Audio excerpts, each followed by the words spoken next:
apresentar a vocês José Luiz Pereira da Costa. Nasceu em 1935 em Porto Alegre, Rio Grande do Sul. Estudou o curso primário no Grupo Escolar Ildefonso Gomes e Colégio Santo Antônio. O curso ginasial no Colégio Nacional das Dores e a Associação Cristã de Moscos, onde concluiu o segundo grau. Formou-se em Direito pela Universidade Federal do Rio Grande do Sul em 1965. Eu dizia brincando com meus alunos, eu tinha 3 anos de idade nessa época, então nem pensava em estudar ainda. Ele se formava aqui na URGS. Aos 15 anos ingressou no serviço público como estafeta no Departamento Nacional de Estradas de Ferro, onde permaneceu até o ano de sua formatura em Direito. Ingressou como contrato na Assembleia e começou, em paralelo à atividade pública, sua carreira de jornalista, tendo ingressado como profissional no jornal Informação e a seguir publicado Última Hora. Passou até se afastar do jornalismo pelos seguintes órgãos: Jornal do Dia, Rádio Difusora, Diário de Notícias e Correio do Povo. Colaborou com a revista Ebony, norte-americana. Ao longo desse período, escreveu ensaios em português e inglês. Proferiu conferências no Brasil, na África e Estados Unidos, uma das quais sobre a Amazônia na Universidade de Washington, em São Luís. Em 1974, como integrante da equipe da Câmara do Comércio Afro-Brasileira, participou de missão comercial pioneira à África, em Dakar, no Senegal. Em 1976, organizou a presença do Rio Grande do Sul em feira comercial precursora em Gana. Logo após, liderou missão da Fiergs a países da costa oeste da África e conduziu missão da Comissão de Economia e Desenvolvimento da Assembleia em Gana. Em 2013, tem publicado na Europa, em Portugal, seu primeiro romance, chamado Benin, uma história ficcional, tendo por fundo fatos históricos a respeito de um dos criadores da nacionalidade brasileira e por sua história cultural reconhecida como berço da inspiração de artistas plásticos, escritores e músicos nacionais. Então é essa a breve biografia de José Luiz, a quem eu agradeço imensamente a possibilidade de estar aqui conosco e passo a palavra. Para falar sobre W.E.B. Du Bois, é importante que se entenda o contexto dos Estados Unidos da América antes e depois da Guerra Civil. No período anterior e posterior, o país foi marcado, como Du Bois diria em seu As Almas do Povo Negro, no início do século XX, por uma linha da cor a dividi-lo. Esta divisão fez com que, já em 1881, 2 anos antes da emancipação dos escravos, surgisse a Morris Brown College, estado da Geórgia. Assim, era fundada a primeira faculdade só para negros, gerando um universo que, nos anos 1900, somaria mais de 100 congêneres só de negros. Saio aqui do texto para um improviso assim. Aqui uma breve explicação. Em 1992, eu era o coordenador da assessoria estratégica do governo Alceu Colares. Ajustamos no convite para visitar o Estado integrantes de uma entidade chamada NAFEO, Associação Nacional para Igual Oportunidade no Ensino Superior. Vieram cerca de 5 reitores de universidades congregadas nessa instituição. A associação, até os anos 1960, congregava universidades só de negros, daí seu título de Universidades de Negros. Com o fim legal da segregação racial no ensino, elas passaram a receber alunos brancos, e acrescentaram ao nome a palavra historicamente. Assim, eram universidades historicamente negras, pois em 1992 havia 113 universidades historicamente negras. Volto ao texto. Neste ambiente despontou uma figura genial que viria a ser considerada como o pai da intelectualidade negra americana. Assim, a aula de hoje vai examinar aspectos da vida de um dos mais importantes intelectuais dos Estados Unidos. Seu nome é William Edward Burgard de Bois. Ele nasceu em 1868, apenas 5 anos depois do ato de emancipação de Abraham Lincoln, de 1863. Coincidência de datas, a efetiva abolição nos Estados Unidos se deu num dia 13 de maio, data final de 1865, que assinala o fim da Guerra Civil.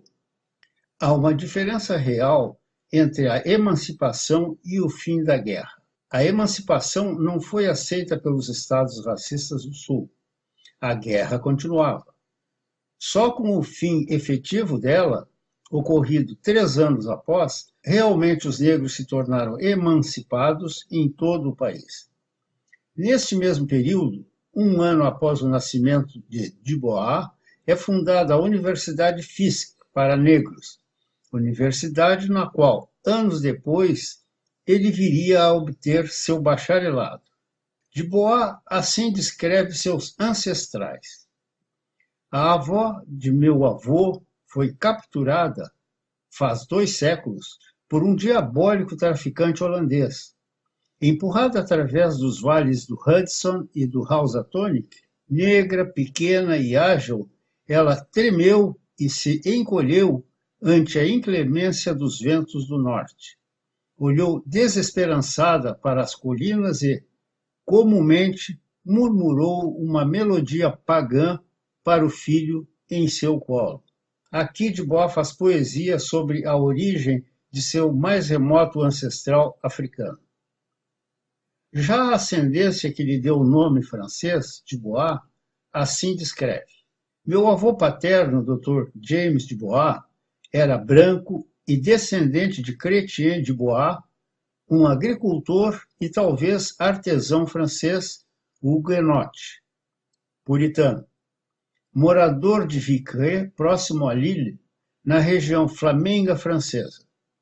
É quase certo que não tinha sangue nobre, embora seus descendentes americanos brancos insistam em assim dizer.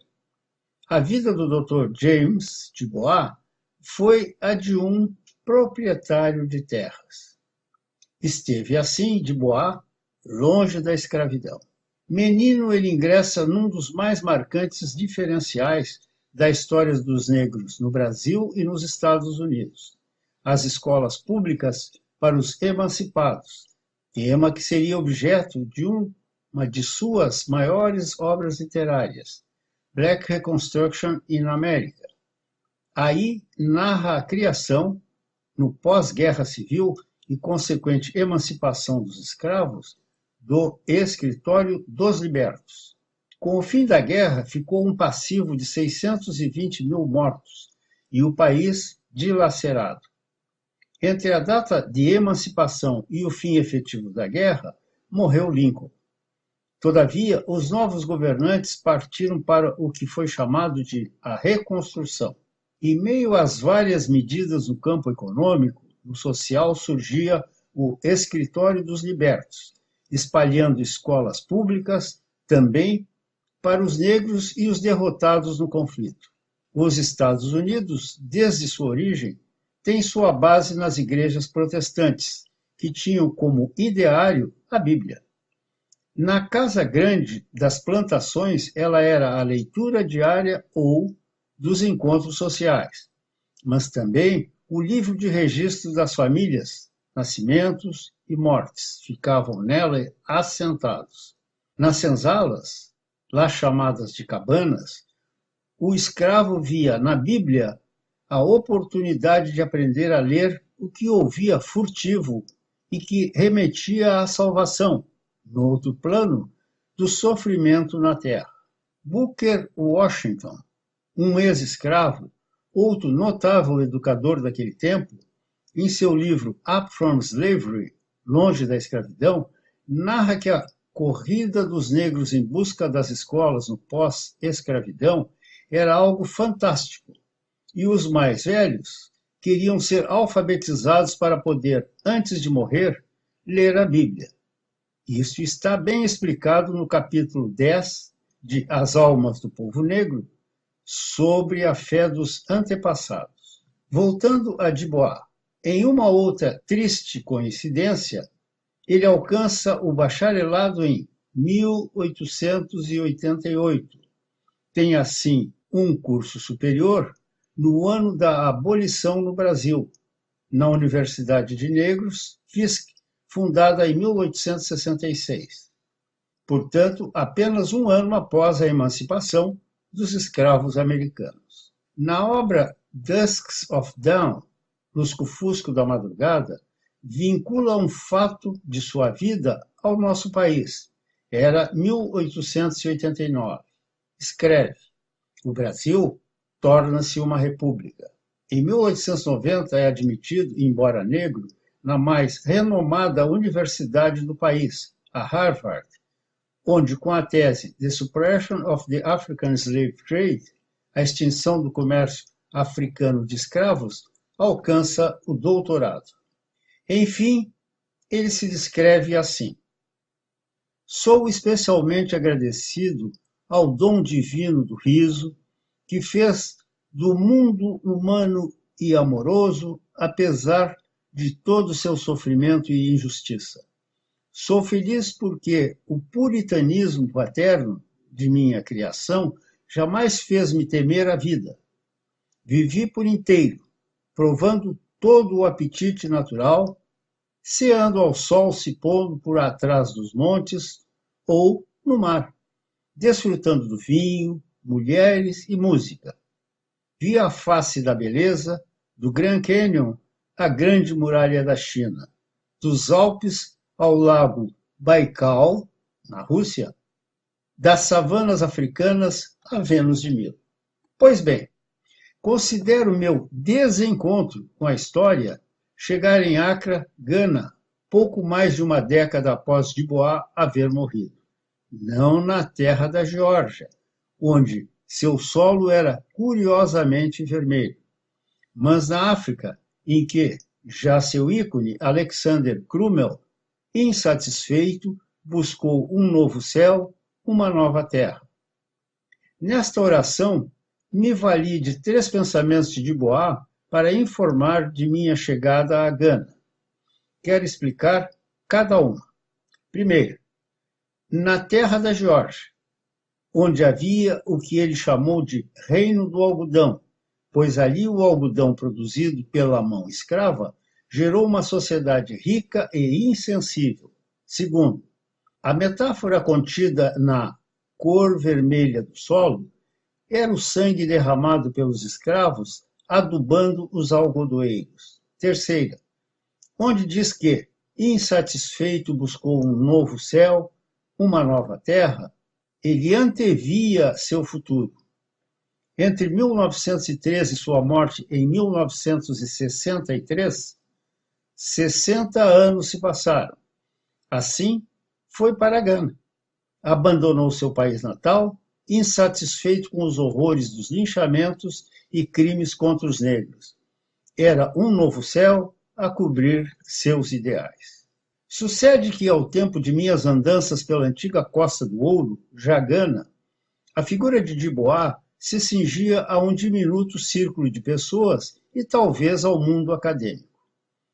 O pouco de referencial àquela legenda me foi dito por 3 contemporâneos e amigos de Nkrumah. Aqui se insere Kwame Nkrumah. Quem foi Nkrumah? Assim como Mandela hoje é considerado o pai da pátria, Nkrumah é considerado por muitos o pai da Nova África, pela independência pioneira em 1957 de seu país, Gana. Mas vou falar de Nkrumah novamente mais adiante. E os velhos amigos que conviveram com Dubois? Primeiro, Bannerman Bruce, que se casara com uma brasileira, trabalhando na Embaixada de Gana, no Rio. Com o secretário de embaixada Bannerman Bruce, no histórico Amarelinho, na Cinelândia, Rio de Janeiro, muito conversamos sobre Nkrumah e Dubois. Segundo, Pa Willie. Pa em Twi, a língua universal de Gana, embora a oficial seja o inglês, quer dizer pai, num sentido de idoso, sábio. Pauili, em sua casa nos subúrbios de Accra, espremeu limões para a limonada que bebíamos e me contou histórias de tempos passados, os anseios de Nkrumah antes e depois da independência, de Boa, inclusive.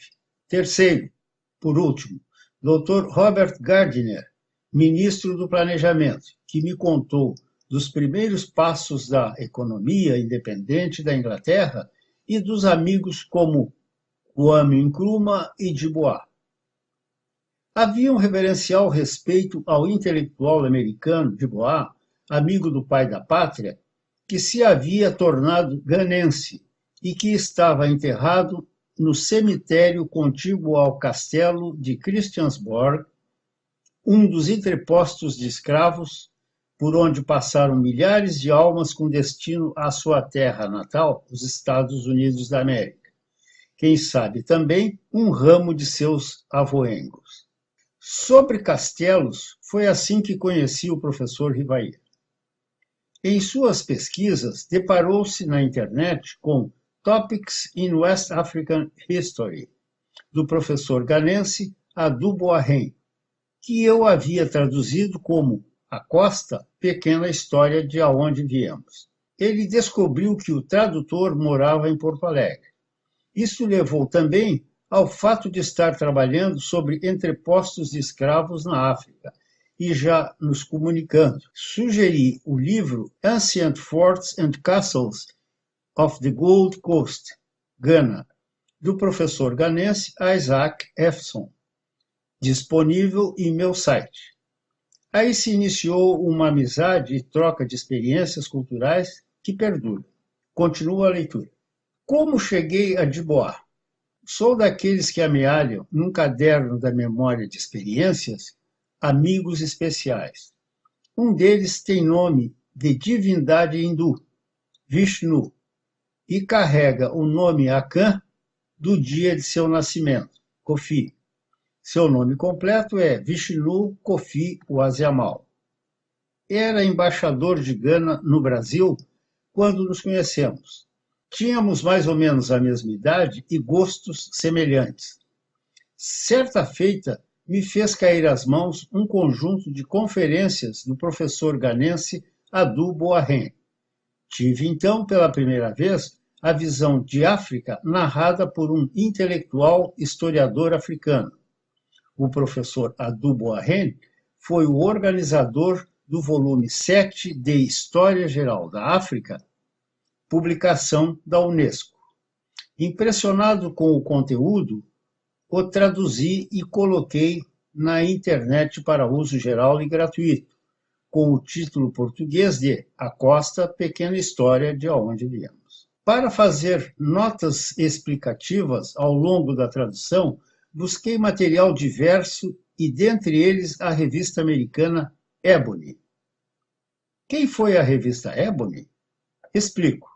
Existia naquele tempo uma revista ilustrada de altíssima qualidade gráfica chamada Life. Trazia a vida de bem-sucedidos, tudo ilustrado com belíssimas fotos coloridas. Era a revista de um dos lados da linha de que fala de Boa. Do outro lado, com o mesmo padrão, havia a revista Ebony, que é editada até hoje, ao contrário da Life, que foi extinta.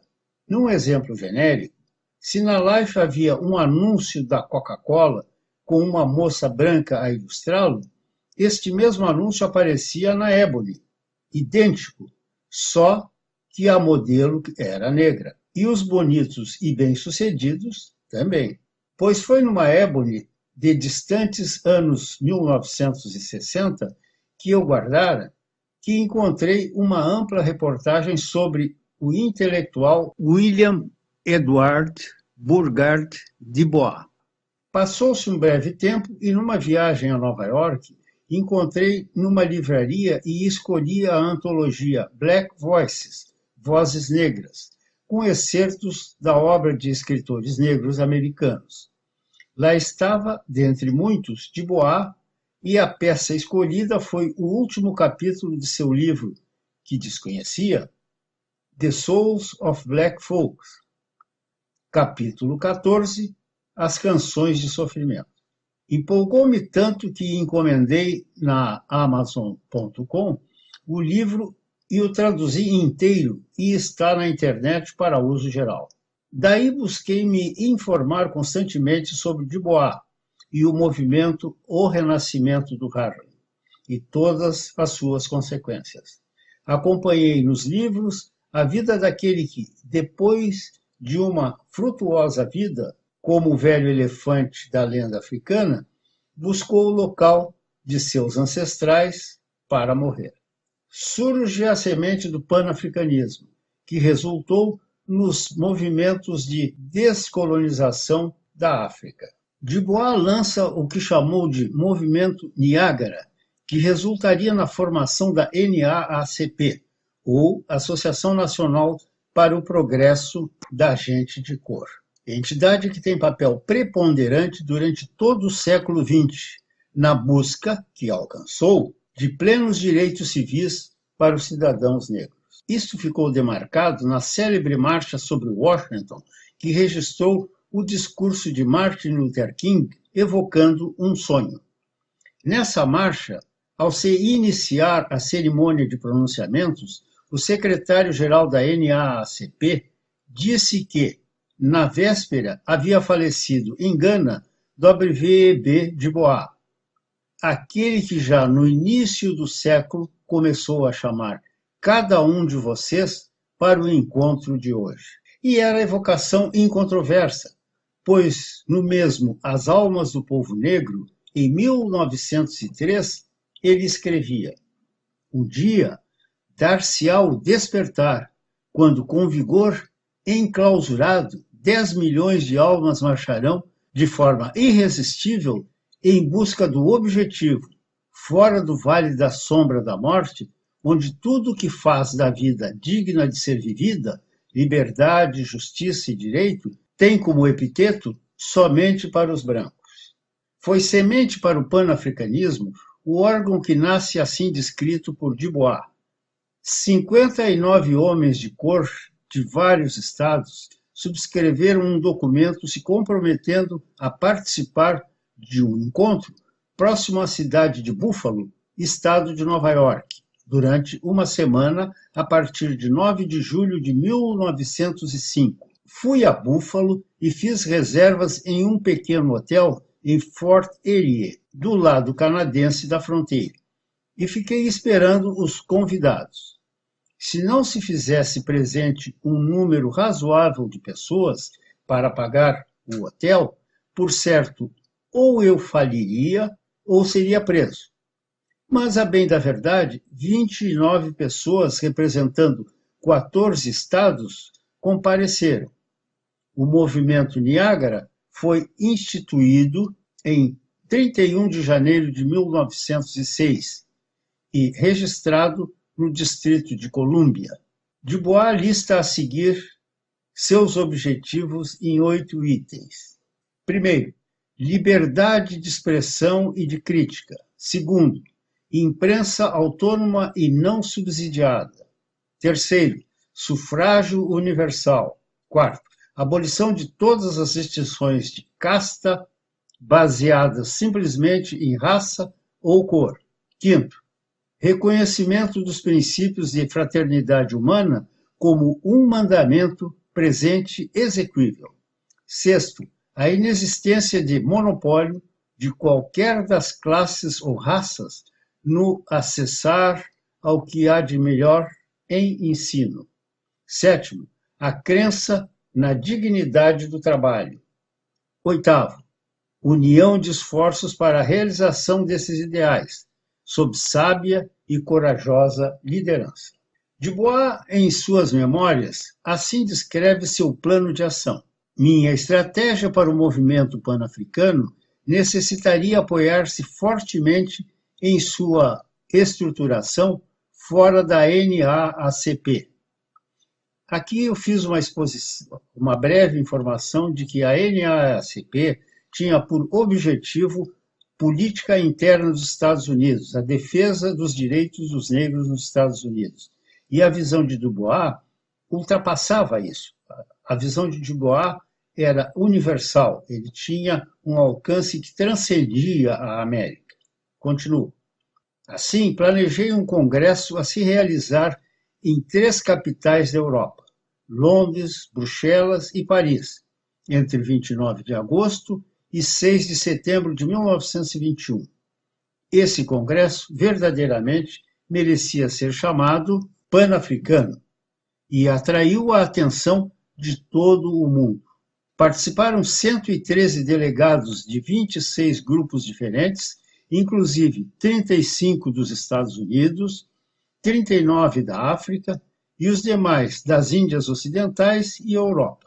O Congresso de Paris foi organizado por Du Bois e pelo deputado senegalês à Assembleia Nacional Francesa, Blaise Diagne, quando se votou a emancipação gradual das colônias, a ampliação de direitos civis dos negros norte-americanos e conclamou os descendentes de africanos a retornarem à África. Mas o que foi o panafricanismo? A resposta pode estar também nos seguintes nomes, sem qualquer escala de importância na ordem de citação: Kwame Nkrumah, Costa do Ouro, Gana; Jomo Kenyatta, Quênia; Leopold Senghor, Senegal; Milton Apollo Obote, Uganda; Julius Kambarage Nyerere, Tanganyika e Zanzibar, que se transformaram na Tanzânia.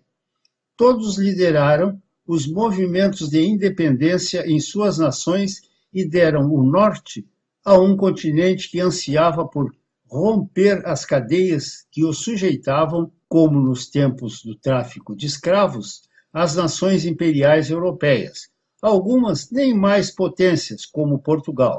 Du Bois, como seu ícone, Alexander Crummell, um capítulo em As Almas do Povo Negro, plantaram e cuidaram da semente chamada panafricanismo. Era 1957, a colônia da Costa do Ouro, por 90 anos sob o jugo do Império Britânico, se torna a primeira colônia europeia na chamada África Negra a se tornar país soberano, mudando até seu nome para apagar o estigma colonial. Passou a se chamar Gana, como um poderoso império que existiu na África em fins do primeiro milênio até os 2 primeiros séculos do segundo milênio. O evento Independência era um fato memorável para Du Bois, mas os Estados Unidos, em pleno ciclo chamado macartismo, uma política anticomunista, não renovou seu passaporte e ele não pôde viajar para o evento máximo de panafricanismo, enfim, a independência. Neste contexto é relevante a seguinte carta de Du Bois a Nkrumah. Du Bois envia a Nkrumah, primeiro-ministro de Gana, desculpas por não ter condições de viajar a Gana por questões de passaporte. Du Bois desejava enviar palavras de aconselhamento para o futuro de Gana e da África e firmemente afirma que Gana deve surgir como a representante da África, especialmente da África Negra, e sugere um movimento dos homens negros em favor do panafricanismo, com uma nova sequência de congressos panafricanos, onde se enfatizaria a paz. Du Bois dá ao primeiro-ministro Nkrumah o título de presidente do Congresso Pan-Africano. Como mencionei no início, algo deve ser falado sobre Kwame Nkrumah. Nkrumah, nos anos 1940 e 1950, está em Londres, onde foi predisposto a tentar estudar direito ou buscar o doutorado em filosofia. Entretanto, viu-se por demais envolvido com os jovens africanos que buscavam encontrar meios de livrar seus países do manto colonial. Foi muito eficaz nesse sentido o apoio intelectual dado por Du Bois, que já no distante 1897 dizia: deveria o negro se tornar um fato da história do planeta, o que ocorrerá com um movimento pan-negro. E desde 1919, ele esteve por trás como força dos congressos pan-africanos que antecederam ao encontro de Manchester. Assim, já aos 77 anos de idade, foi convidado para ser o presidente do encontro de Manchester. Este encontro, mesmo com antecedentes históricos, foi chamado de Primeiro Congresso Pan-Africano. Entretanto, era o quinto. Este liderado pelo jornalista e escritor George Pandmore, natural de Trinidad, e por Kwame Nkrumah. No Congresso de Manchester, ficaram assentados os seguintes dogmas. Primeiro, luta pela independência total dos países africanos. Segundo, o direito de voto e elegibilidade aos negros. Dubois encontra Nkrumah. Nkrumah declara que, embora tenha falado e mesmo estado com Dubois quando nos Estados Unidos, foi, em verdade, em Manchester, que ele se tornou próximo de Dubois. E mais, esta mesma conferência, nas palavras de Nkrumah, constituiu-se no elemento forte de sua adesão ao panafricanismo. Nkrumah viu estas atividades como parte da busca geral por soluções para os problemas africanos. E foi na busca do mesmo espírito que ele se viu ativamente envolvido na Conferência Pan-Africana, levada a efeito em Manchester, no ano de 1945, no encontro que finalmente iria consolidar a ideia pan-africana para si. A conferência foi considerada como a continuação de uma série que se tornou associada com o nome e atividade de Dubois. Palavras finais. Tenho dado palestras e aulas em algumas universidades fora do Brasil, mas confesso que falar para vocês, olhar para vocês, jovens brasileiros, falando minha língua e na minha universidade, isso se sobressai em emoção a todo o mais. Muito obrigado.